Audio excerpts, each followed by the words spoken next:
Students, तो अभी तक हम लोगों ने कुछ फ्री रेडिकल्स के एग्जाम्पल्स देख लिए थे।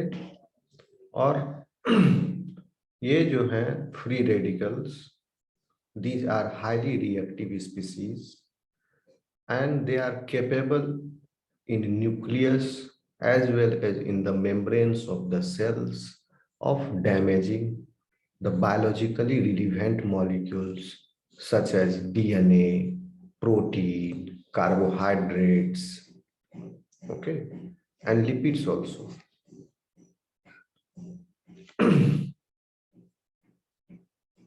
और इन फ्री रेडिकल के अटैक से important macro molecule, important bio macro molecules जिनका भी मैंने नाम लिया, इन ये डैमेज हो जाते हैं। जब ये डैमेज होंगे तो चूंकि सेल भी इन्हीं मैक्रो मॉलिक्यूल से बने हुए हैं, सेल भी डैमेज हो जाते हैं। सेल डैमेज होंगे तो सेल के अंदर जो होम्योस्टैटिक बैलेंस है, okay, homeostatic balance, several pathways are going on, okay.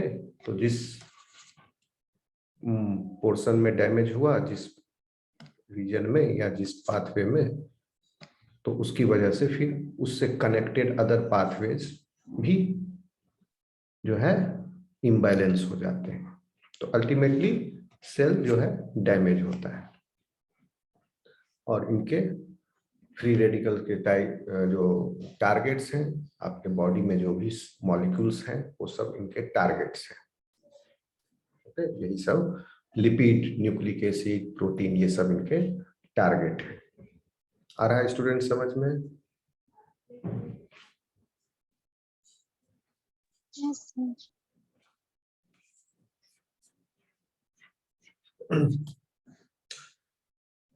अब इन फ्री रेडिकल्स का बॉडी में प्रोडक्शन कैसे होता है?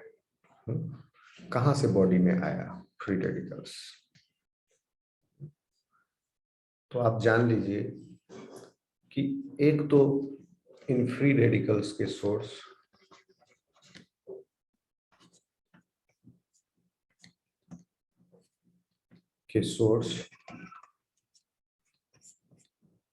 एक्सटर्नल है और इंटरनल, आपके बॉडी के अंदर भी और बाहर से। तो देखिए, वो सारे रीजन्स जो कि बॉडी के अंदर हो रहे हैं, उनकी वजह से फ्री रेडिकल्स जो जनरेट हो रहे हैं। हालांकि दोनों कंडीशन में फ्री रेडिकल्स जनरेट जो हो रहे हैं बॉडी के अंदर ही, समझने की बात है, आप समझो, बॉडी के अंदर ही जनरेट हो रहे हैं। लेकिन उस फ्री रेडिकल के जनरेट होने का जो कारण है, जो वजह है, वो है एक्सटर्नल सोर्स। और इसमें कुछ इंटरनल सोर्स, फ्री रेडिकल्स तो बॉडी के अंदर ही जनरेट हो रहा है, लेकिन उसका कारण जो है वो इंटरनल सोर्स भी है। तो दोनों तरह के वजह है, कारण है, एक्सटर्नल सोर्सेस से और इंटरनल सोर्सेस। ठीक है, तो देखिए एक्सटर्नल सोर्सेस जैसे कि आप एक्सरेज हो गया, ozone, today is world ozone day, you know it. Ozone, cigarette smoking, 18 सितंबर 18 सितंबर है, कंफर्म करके बताना, ठीक है। Cigarette smoking, air pollutants,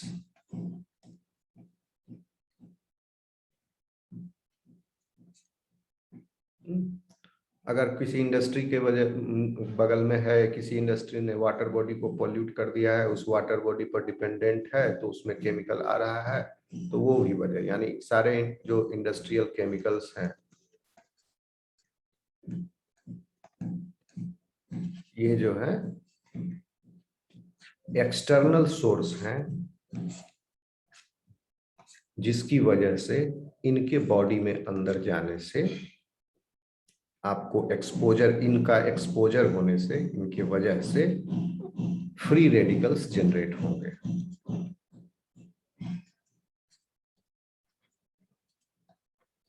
will be generated. Internal जो सोर्स है वो भी जिम्मेदार है, क्योंकि फ्री रेडिकल फॉर्मेशन जो है वो कंटिन्यूअसली हो रहा है आपके सेल के अंदर। क्यों? क्योंकि बहुत सारे एंजाइमेटिक प्रोसेसेस और नॉन एंजाइमेटिक प्रोसेसेस भी कंट्रीब्यूट करते हैं फ्री रेडिकल फॉर्मेशन को। सम ऑफ द एंजाइमेटिक प्रोसेस इसमें देख लीजिए, दो तरह के हो गए, enzymatic processes and non-enzymatic processes.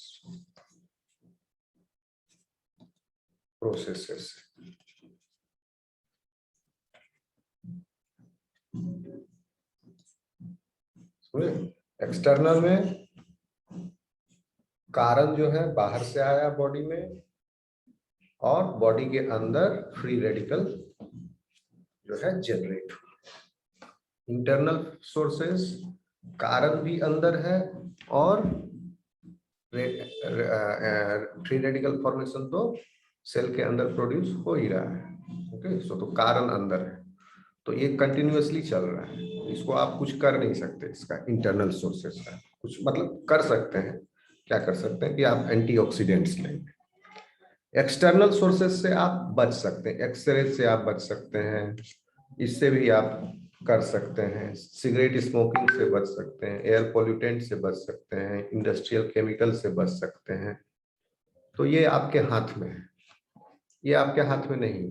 इसको आप, ये हो रहा है कंटिन्यूअसली, इसको आप कम कर सकते हैं। ओके, क्योंकि इनका होना जरूरी है आपके सर्वाइवल के लिए, और इसके साइड इफेक्ट हैं फ्री रेडिकल फॉर्मेशन।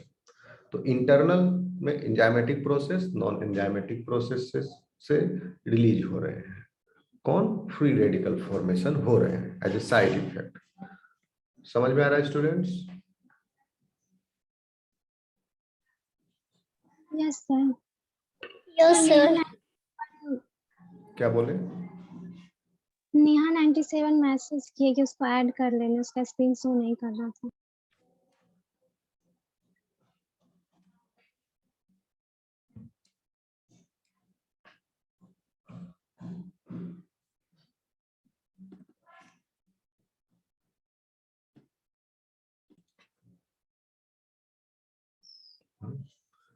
तो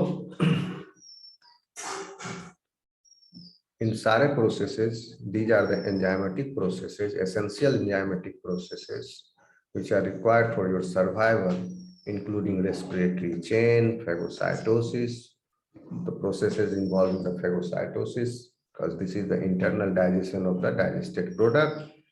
For example, a pathogen like lysosomal enzymes does this, that hydrolysis, and in that hydrolysis, reactive oxygen species, reactive nitrogen species are produced. So ये भी होता है phagocytosis, and in prostaglandin synthesis also these reactive oxygen species are produced. Okay. और एक और है आपका cytochrome P450 system. Cytochrome P450 system, ये है आपका बेसिकली जो सुपर फैमिली ऑफ एंजाइम्स होते हैं इसमें प्रेजेंट। ये इस सिस्टम में बहुत सारे एंजाइम्स हैं और ये प्रेजेंट होते हैं आपके मेम्ब्रेन पर, मेम्ब्रेन बाउंड प्रोटीन है। ओके, एंडोप्लाज्मिक रेटिकुलम के मेम्ब्रेन पर ये एक्सप्रेस होते हैं दीज प्रोटीन्स, और ये एक तरह से मोनो ऑक्सीजनेज है। ओके, तो लिपिड मेटाबॉलिज्म में इन्वॉल्व है, जो कि जैसे ये जो प्रोटीन है ये स्टेरॉइड्स को ऑक्सीडाइज करते हैं, फैटी एसिड्स को ऑक्सीडाइज करते हैं। ठीक है, तो ये इंपॉर्टेंट है in the clearance of compound, various types of compounds जो स्टेरॉयड मेटाबॉलिज्म से ऑक्सीडाइज करने से दो तीन मेटाबोलाइट एराइज होते हैं उनके लिए। ओके, साथ ही साथ हार्मोन सिंथेसिस और ब्रेकडाउन में भी ये इन्वॉल्व है। तो इस साइटोक्रोम P450 सिस्टम के जो सीरीज ऑफ एंजाइम्स हैं उनके भी एक्टिविटी से रिलीज हो रहे हैं फ्री रेडिकल्स। ये हो गए आपके enzymatic processes. Non enzymatic processes जो है, जैसे कि आपके जैसे ऑक्सीजन जो है, कोई एंजाइम इन्वॉल्व नहीं, oxygen can react with organic compounds, oxygen और या इसके दूसरे तरह के रेडिकल्स जो जैसे सुपर ऑक्साइड एनायन है, ये रिएक्ट करते हैं, कर सकते हैं दूसरे ऑर्गेनिक, करते ही है दूसरे ऑर्गेनिक कंपाउंड से, जो भी आपके बॉडी में है, जो डीएनए, आरएनए, प्रोटीन, लिपिड, ये सबसे रिएक्ट कर सकते हैं। ओके, तो that can lead to production of again free radicals. Free radicals react करके ऑर्गेनिक कंपाउंड से फिर फ्री रेडिकल्स बना सकते हैं। ओके, या आयनाइजिंग रिएक्शंस, जैसे यूवी का एक्सपोजर, लेकिन ये तो एक्सटर्नल फैक्टर्स है।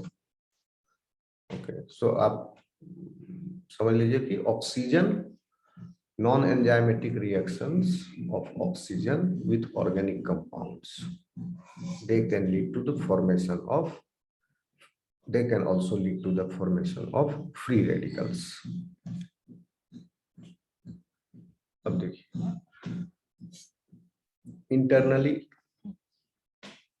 जो जनरेट हो रहे हैं फ्री रेडिकल्स, तो आप समझ लीजिए कहाँ कहाँ जनरेट हो सकते हैं, ये सब प्रोसेसेस की वजह से हो रहे हैं। तो इंटरनली वो जनरेट हो रहे हैं सेल के किस लोकेशन पर,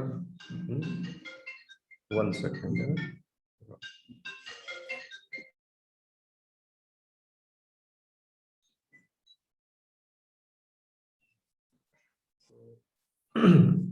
किस सेलुलर लोकेशंस पर हो रहे हैं ये एंजाइमेटिक, तो वो हो गया उस लोकेशन से फ्री रेडिकल, उस लोकेशन पर फ्री रेडिकल जनरेट हो रहे हैं, या उस पोजीशन पर जहां पर वो लोकेटेड है। तो हो गया जैसे आपका माइटोकॉन्ड्रिया, रेस्पिरेटरी चेन हो रहा है, चल रहा है माइटोकॉन्ड्रिया में जनरेट हो रहा है। ओके, पेरोक्सिसोम में जनरेट हो रहा है,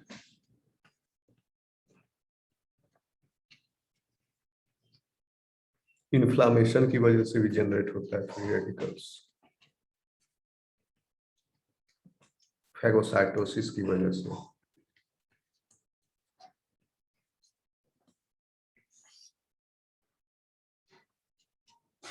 फैगोसाइटोसिस कौन कर रहे हैं? मैक्रोफाजेज।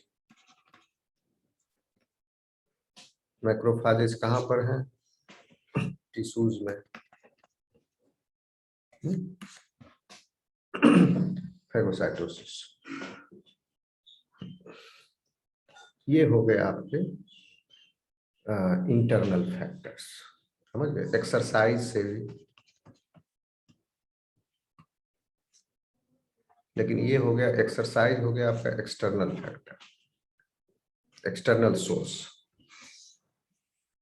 एक्सेसिव एक्सरसाइज, इसको भी यहाँ नहीं लिखते हैं। एक्सरसाइज से होता है, लेकिन उसको इंक्लूड करेंगे एक्सटर्नल सोर्स। फिर हो गया आपका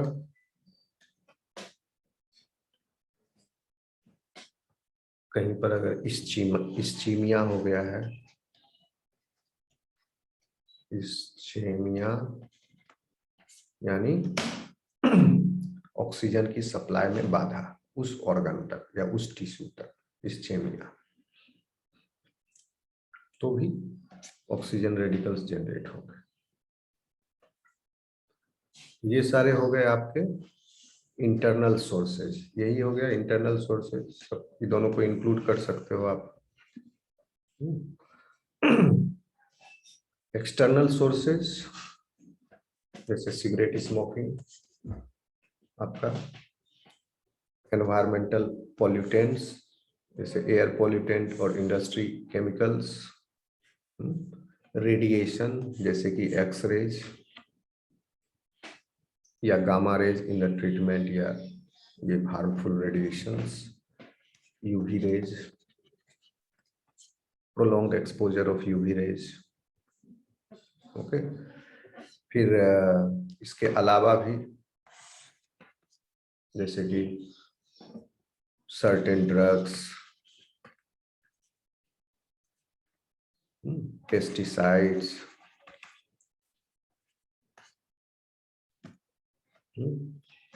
industrial chemicals like solvents जैसे कि जाइलिन एक्सेट्रा, बेंजीन, ओजोन। तो ये सारे एक्सटर्नल फैक्टर्स हो गए जिनका नाम बताया, and these are the internal factors. Internal factors, external factors.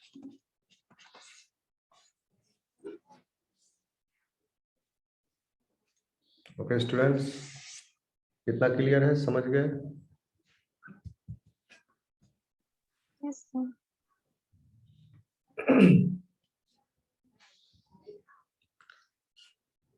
अब होता क्या है इन फ्री रेडिकल्स से, क्योंकि फ्री रेडिकल रिएक्शंस करते हैं और उन रिएक्शंस की वजह से प्रोग्रेसिव एडवर्स चेंजेस एक्यूमुलेट होते रहते हैं बॉडी में, and as the time progresses, as you age, those changes get accumulated throughout the body, and this is common to all of us. Okay, और हो सकता है किसी पर्सन में ये चेंजेस ज्यादा हो, एक पर्टिकुलर एज तक आते आते उनमें फिर डिजीज डेवलप हो जाए, जैसे कि कैंसर या cardiovascular diseases. Many types of cardiovascular conditions are there. तो देखा गया है कि 55 साल की उम्र के बाद अगर ये ऑक्सीडेटिव स्ट्रेस किसी पर्सन में कंटिन्यूड है, किसी में ज्यादा है 55 साल की उम्र तक, तो after 55 years of age that person has great chance of developing cancer or cardiovascular diseases or maybe other diseases. अभी हम बताएंगे क्या क्या डिजीज हो सकते हैं आगे, जैसे पार्किंसंस, ओके, ये भी हो सकता है, Alzheimer's, small vessel diseases, stroke, okay, diabetes. तो ये सारे डिजीजेज हो सकते हैं, और ये सब इनके अभी कम उम्र में पता नहीं चलता है, ठीक है। द बॉडी इज यंग और उस समय बैलेंस जो है बना रहता है कुछ हद तक। जितने रेडिकल्स जनरेट हो रहे हैं, एंटीऑक्सीडेंट्स भी मेटाबोलाइज हो रहे हैं, दोनों का बीच में बैलेंस है, जिसमें फिर थोड़ा सा फ्री रेडिकल बचता है, जिससे कि फिर जो कि डैमेज काउज करता है, एक छोटा पोर्शन ही बचता है। लेकिन जैसे जैसे एज बढ़ती जाती है ये पोर्शन बड़ा होते जाएगा, ठीक है, क्योंकि इसमें डाइट का भी रोल है बहुत बड़ा, ठीक है। यंग एज में जो डाइट है उसका डाइजेशन एंड उसका मेटाबोलाइजेशन जो है वो एज बढ़ने के साथ उसमें भी चेंज होते हैं, तो इस वजह से ये चेंजेज एक्यूमुलेट होते होते एक दिन डिजीज में परिणत हो जाते हैं। तो जैसे कि आपको बताया ये cancer and atherosclerosis cardiovascular disease ये जो है मेजर काउज है डेथ के, और ये दोनों जो कंडीशन है इसको मिटा दूं students? Yes sir. Yes sir.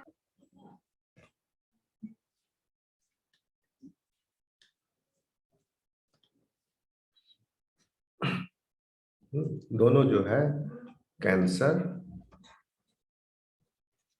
And atherosclerosis,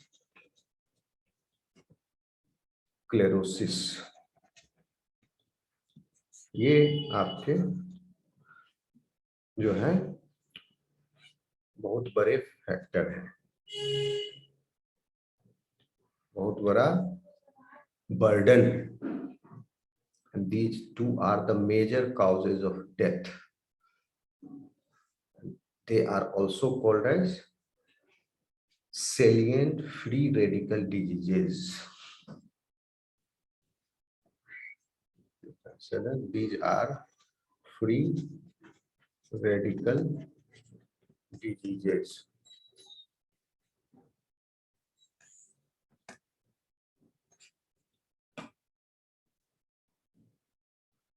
cancer का इनिशिएशन और प्रमोशन जो है यह एसोसिएटेड है आपके क्रोमोसोमल डिफेक्ट से और ऑन्कोजीन के एक्टिवेशन से, दिस यू नो। लेकिन एंडोजीनस फ्री रेडिकल रिएक्शंस जो हैं they can also initiate the cancer, okay. क्योंकि क्रोमोसोमल डिफेक्ट के पीछे की वजह ये रेडिकल फ्री रेडिकल्स भी हैं, ओके। और ऑन्कोजीन एक्टिवेशन की वजह क्रोमोसोमल डिफेक्ट्स भी है। तो ठीक है, तो एक चेन बन गया, फ्री रेडिकल की वजह से क्रोमोसोमल डिफेक्ट्स हुए, उनसे फिर ऑन्कोजीन एक्टिवेशन हुआ and then the person is getting this disease condition called cancer. ठीक है, तो ये एंडोजीनस फ्री रेडिकल जो रिएक्शंस हैं इसकी वजह से हो रहे हैं। ठीक है, endogenous free radical reactions ionization और रेडिएशन से भी, आयोनाइजिंग रेडिएशन, ठीक है, जैसे कि यूवी, एक्सरे, गामा रे, इन सारे रेडिएशन से भी आपके क्योंकि आयोनाइजिंग रेडिएशन है, इनसे भी फ्री रेडिकल्स जनरेट हो, ठीक है, इनसे फ्री रेडिकल्स जनरेट हो। फ्री रेडिकल्स फिर क्रोमोसोम में डिफेक्ट लाएंगे, it will cause chromosomal defect and this will lead to oncogene activation का और भी वजह है, ये भी एक वजह है, ऑन्कोजीन एक्टिवेशन के और भी वजह है। तो and this will then cause cancer.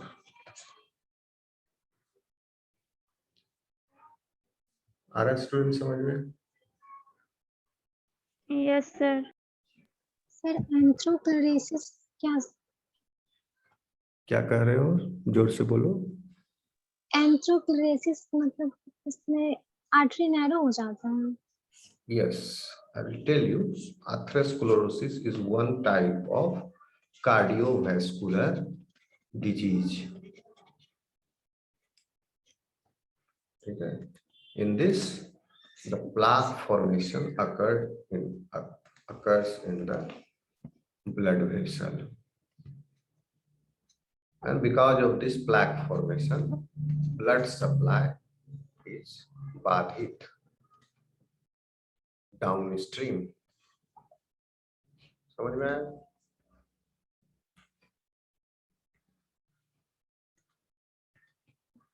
Yes sir. कम हो जाएगा। और अगर ये आर्थरोस्क्लेरोसिस हो गया आप किसी पर्सन के, इंपॉर्टेंट ऑर्गन के ब्लड सप्लाई को जो सप्लाई हो रहा है उसमें, तो then it will severely damage it. और it has been seen that ये आर्थरोस्क्लेरोसिस ज्यादा होता है कैरोटिड आर्टरी में, सब जगह होता है, कैरोटिड आर्टरी में भी होता है बहुत ज्यादा। कैरोटिड आर्टरी में होने की वजह से क्या होता है, ओपन हार्ट सर्जरी करना पड़ेगा इन द सीवियर केस, अगर कुछ ज्यादा बड़ा ऑपरेशन है तो, और नहीं तो बाईपास कर देगा, स्टेंट लगा के, स्टेंट भी लगाया जाता है, स्टेंट जो है इसमें जाके इसको फैला देता है, इसको प्रेस कर देता है एक कैथेटर ट्यूब के द्वारा। इसको जैसे नाली साफ करते हैं, आगे डंटा में कपड़ा बांध के हुरकुस दिया नाली को, अगर नाली क्लोज्ड है, ऊपर से ढक्कन लगा हुआ क्लोज नाली, और यहाँ पर कहीं जाम है, तो क्या करेगा आदमी, इधर से डंटा में आगे कपड़ा लगाएगा और इसको ठेलेगा इधर, ताकि ये इधर से निकल जाए। उसी तरह कैथेटर लगा के नीचे से जो सबसे मोटा वेन होता है पैर का, उसी में कैथेटर इंसर्ट करते हैं, एक प्लास्टिक ट्यूब होती है, उसके आगे प्रोब लगा होता है, ओके, प्लैटिनम वायर और ये सब मशीन मेडिकल डिवाइस है, और उससे उस वेन के थ्रू जा करके हार्ट में एंटर करके जहां पर ये ब्लॉकेज है उस वेन को ढूंढ के गाइडेड होता है ये, और वहां जा करके इसको प्लाक को डिसरप्ट कर दिया जाता है। तो फिर डिसरप्ट करके और यहाँ सक कर लिया गया टीएटी प्रेशर से, डिसरप्ट करके छोड़ देगा तो कहीं जाके फिर अटक जाएगा, इसको सक कर लिया तो ये साफ हो गया, यहाँ तो वो आदमी फिर चंगा हो जाएगा। या नहीं तो यहाँ स्टेंट लगा देगा, मान लो बहुत सारा प्लाक बन रहा है, उसको टेंडेंसी है एक रिमूव करेगा, कितना बार बार फिर बैठ जा रहा है, उसका डैमेज हो गया एंडोथेलियल वाल, तो क्या करेगा, यहाँ पर स्टेंट लगा देगा।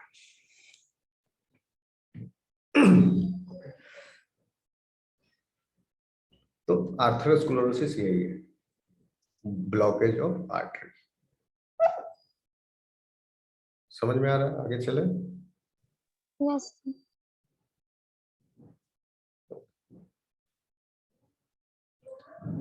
तो ये भी है एक आपका रेडिएशन भी वजह है, ये आयनाइजेशन रेडिएशन, जिनकी वजह से फ्री रेडिकल जनरेट हो रहे हैं, यानी कि ये सब क्या है, एक्सटर्नल फैक्टर्स, सोर्सेस, अभी आपको बताया ही, ओके। और इंटरनल सोर्सेस तो हैं ही, कैंसर के होने की वजह, क्योंकि जो फ्री रेडिकल जनरेट हो रहे हैं कहाँ से, आपके इंटरनल सोर्सेस से, वो भी क्रोमोसोमल डिफेक्ट काउज कर रहे हैं, एक्सटर्नल सोर्सेस से जो आ रहे हैं वो भी काउज कर रहे हैं। तो कैंसर के होने में एक्सटर्नल इंटरनल दोनों सोर्सेस बहुत रिस्पॉन्सिबल है। आर्थरोस्क्लेरोसिस के होने में इंटरनल सोर्सेस रिस्पॉन्सिबल है। हाँ, एक्सटर्नल सोर्सेस भी रिस्पॉन्सिबल हैं, जैसे सिगरेट स्मोकिंग, सॉरी, आर्थरोस्क्लेरोसिस होता है सिगरेट स्मोकिंग से, ठीक है, लेकिन आयनाइजेशन इसके लिए जिम्मेदार नहीं, आयनाइजेशन इसके लिए